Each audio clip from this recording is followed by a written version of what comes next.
the devil is on my head. I'm telling you the truth, hey. It's all in what you do, hey. So things you gotta do,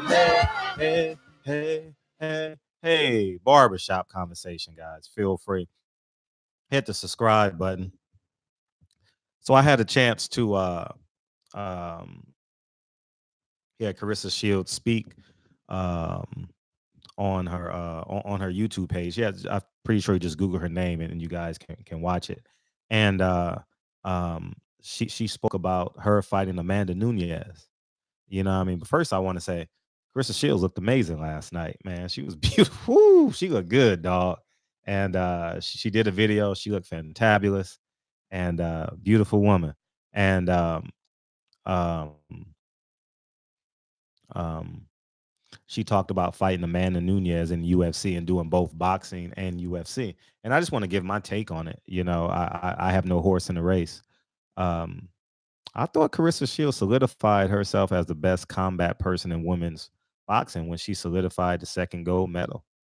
You know, I'm not being disrespectful to women's boxing, but I knew she wouldn't have a problem in women's boxing.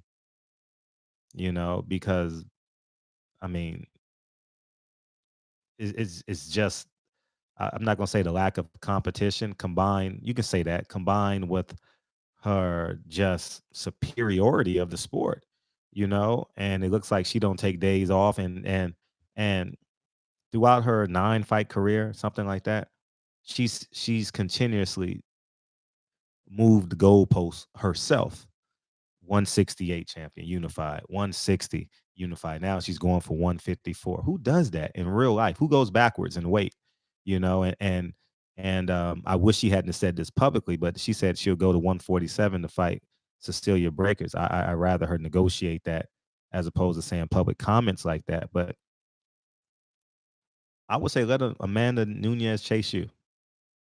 That's just my humble opinion. Uh, because long term, just based off of the business, it will affect your boxing rates as well because people are not going to see you as invincible. You know, people are going to perceive, oh, that's the lady, that's the girl that lost to Amanda Nunez. They ain't going to say that's the greatest boxer of all time. The GWOAT is just my opinion, you know, and it is what it is. Dana White would love to co-promote with your manager, I'm sure, on some level, in some capacity. And even if he wanted to bring a UFC fight over, I'm sure if the dollars and if it makes dollars, it makes sense. You know, I'm sure that um, they would do a partnership to create that event. I don't know the timetables on what it takes for Amanda Nunez to become a better boxer. I don't know the timetable what it takes for you to become a UFC fighter. I hope it doesn't come to that, but you're the best fighter in the world. You are the most accomplished combat person in the sport today, male or female. You understand? She's unified 2 divisions in 9 fights, 2 gold medals. She's the most decorated. Decorated is the most operative word. You know, she looked amazing. You know, and I think you're doing a fabulous job. You have your camp in the summertime that I saw this summer. Uh, I believe you're pushing the barometer. I believe you're challenging yourself is what great athletes do. I believe that to be splendid. Um, the only thing I don't like about you is you root for Anthony Joshua. But outside of that, you know, I mean, I think you're great. You know, um, I had the chance to listen to you last week talk about how people say you shouldn't wear this, you shouldn't wear that. Claressa, you're gonna get that the rest of your life. People gonna say what you should and shouldn't do. Like me, I'm saying I believe you shouldn't go to UFC. You should force her to come over to boxing. You know, I don't know what the pay rate is, but historically speaking, boxing has generated the higher paydays. You know, so um, I don't know what Amanda Nunez makes. I have no idea, but I'm certain that she wants to get paid as much for her craft as you do. And I think boxing pays has the historically has the higher pay rate. That's why Conor McGregor came over here. I'm sure if they would have generated $1 billion over to the UFC, you know, it would have worked. You know, they tried to do it with Cyborg and Cecilia Breakridge. I remember she was at the last fight for HBO or something like that, and they were trying to make that fight happen in the boxing ring, and that didn't come to fruition. But now we have Amanda Nunez, and and I genuinely believe that it will be a great event. I'll pay for the pay per view gladly. Um, but I think as I started off talking about Claressa Shields on this channel after the 16 Olympics, she has a chance to win a Nobel Peace Prize. I believe it. Just based off of the her story, Flint, the water crisis, and her being a trailblazer. Everything she does, she's trailblazing. You understand what I'm saying? And um, it's just my take on it. Um, I thought you were a combination of style and grace, bronze and brains. Yes, last night, as I looked on your YouTube video, and um, I wish you well, but I don't want this to end like Jesse Owens racing horses. You know what I mean? I don't want it to it's from a historical perspective. You know what I mean? Let me Google that shit right now so I can get the timing right. Uh, for Hitler and all that shit. You know what I mean? You know what I mean? I don't want that. Um, I I'm watching it now. Jesse Owens lost race in North Dakota in 1945 because Hugh Fumans could rival Owens on a racetrack. He lost a 150-yard event in Bismarck to a racer horse. At the 1936 Olympics, he brought pride to America, shattered Adolf Klein. I remember that shit. So I don't want it to be like the historical reference of Dana White looking down on you in the ring. Like, I'm not calling Dana White a racist. I'm just talking about the ideology behind it. He looking down on you like Adolf Hitler. I'm not comparing um, um, a, Dana White to Adolf Hitler. I'm not doing that. I'm talking about the psychosis of this deal. You know what I mean? Where you're just chasing money, and it looks like you're just appeasing a certain audience. Because I think long term, it's going to work out for Claressa Shields, in terms of endorsement deals, in terms of acting roles, in terms of just being great. And I think if she continues to challenge herself in the manner in which she's doing and also carrying herself,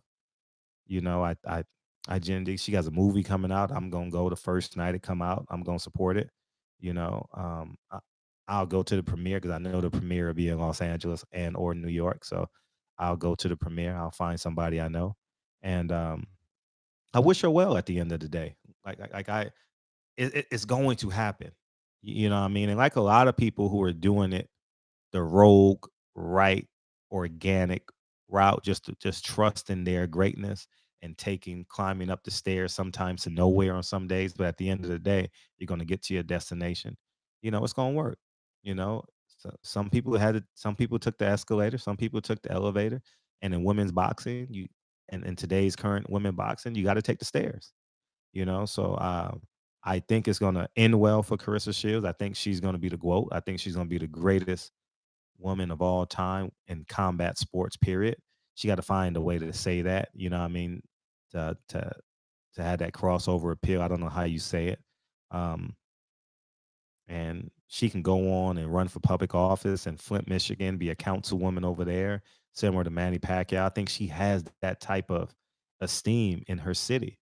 You know, um, that's just the feel I get. I don't. I've never been in her space in her own city. I've only interviewed her a couple times in Vegas, but I think that she has that special. She has that je ne sais quoi. She has that, what I mean, and she stands on her principles. Like I appreciate that, and I wish her well. I just don't want her and win or lose. I'm still gonna ride with Carissa Shields, win or lose, from a fan perspective and respecting what she's accomplished up to that point and what she will accomplish thereafter. I'm still gonna be a big fan. I'm still gonna support her. Um, but those MMA fighters, a lot of them don't leave the ring looking like women historically. They got bumps and bruises. Carissa, you look gorgeous last night, man. Who wants to fuck up that face? You know what I mean? So Anyways, man, um, I wish you well. I don't know what decision, whatever decision you make, I'm genuinely gonna support it. You know, not reluctantly. I'm just giving my opinion on going to UFC. UFC is a fucking brutal sport. You know, what I mean, I can remember uh, when I was 17, my freshman year in college, I had a boy named Jeremy who was a wrestler, and I was like, man, that wrestling shit don't work. I said, try it on me, man. I didn't know what I was doing down there, man. Let's just say it got rough. It got rough for me. You know what I mean? And only way I would have had a chance is if I would have stood up the whole time. You know what I mean? But we wrestled and he won. You know, so um, but I wish you well, Carissa, and I'm genuinely looking forward to whatever decision you make. Hopefully, you have the proper training, and you know, it's just my take on it. And good luck, January 10th. I'll be watching. Don't forget, she's fighting on Showtime January 10th. Um, um, on Showtime. So shout out to Steven Espinoza, and I look forward to watching that fight, supporting that fight, promoting that fight, and I will go from there. So, anyways, man, barbershop conversations, man. Feel free hit the subscribe button, and I'm interested in what you guys got to say too. Do you think she should go up to UFC and fight? Don't let my opinion sway you, but I think when you're the greatest of all time, I think um, they should honor that. I mean, no woman to ever put on any type of glove is greater than Claressa Shields, in my humble opinion. Is more accomplished, more decorated. But I just, man, that UFC shit is just, you know what I mean? So, like you can be the greatest boxer, have 400 amateur fights, and Deontay Wilder still gonna catch you with that right hand. No matter what you do, no matter what Luis Ortiz did, he was gonna get caught with that right hand. And that may be the similar fate going into the UFC. No matter what, how trained you are, Carissa Shield, you're gonna have a lapse because of the inexperience, and Amanda Nunez is gonna see it. You know what I mean? First round, she might stay up top. She might feint and jab. She might feint and throw the right hand. You know what I mean? And then she might feint and go to the body. Next thing you know, she's grappling in the third round when you're kind of tired and because of the physicality of it. I don't know, but I just know you're the greatest boxer of all time, which makes you the greatest combat woman of all time. You know what I mean? In terms of decorated. You know what I mean? Historically speaking, they're not going to think of Amanda Nunez in terms of combat sports. They're going to think of Carissa Shields. Just my humble opinion. So barbershop conversations. By the way, Carissa, you looked great last night. I thought you looked amazing the week before. Keep doing you. It's just what I feel. You know what I mean? Hopefully you're making proper investments and hopefully you pick Deontay Wilder over Anthony Joshua when and if they ever fight. Barbershop conversations, man. Feel free to hit the subscribe button. I'll talk to you soon. Peace.